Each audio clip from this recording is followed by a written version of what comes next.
বন্ধুরা good afternoon সবাইকে। আর দেখো আমি রান্নাঘরে চলে এসেছি। আবার রান্না করার পরের দিন আবার যেরকম রান্না থাকে, তো দিনের দিনে সেই এইভাবেই রান্না করতে চলে এসেছি।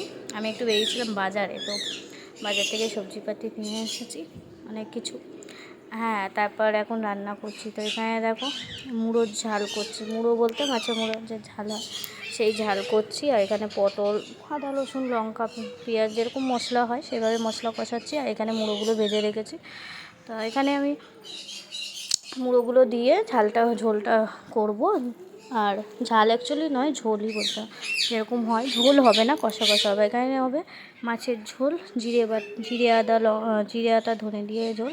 এই যে মাছগুলো ভেজে রেখেছি। আর ওখানে আছে ঝিঙে আছে, পটল আছে, ডাঁটা আছে, আলু আছে, সব কেটে রেখেছি। কেটে এটা ঝোল করব। আর এখানে আছে ভেন্ডি, আলু, পেঁয়াজ আর চিংড়ি মাছ অল্প দিয়ে একটা তরকারি করব। এই যে চিংড়ি মাছগুলো দেখো, বড় বড় চিংড়ি ছিল, তো আমি অর্ধেক করে দিয়েছি। দিয়ে এটা একটা চচ্চড়ি মতো হবে।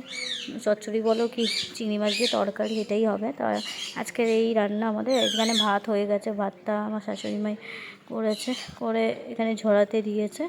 যেহেতু আমি বাজারে গেছিলাম, দেরি হবে। তো এইখানে দেখো ইন্ডাকশানে রান্না তোমাদের দেখাই। গ্যাসের খুব ঘাটতি এখন বন্ধুরা, তার কারণে ইন্ডাকশানে রান্না করা হচ্ছে আমাদের।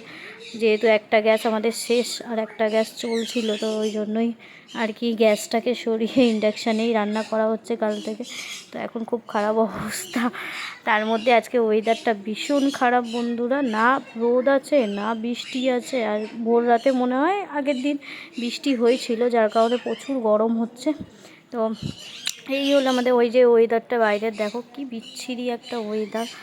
হ্যাঁ, তো বন্ধুরা ভালো লাগলে আমার ভিডিওটা লাইক কমেন্ট শেয়ার করো। তো টাটা, শুভ দুপুর।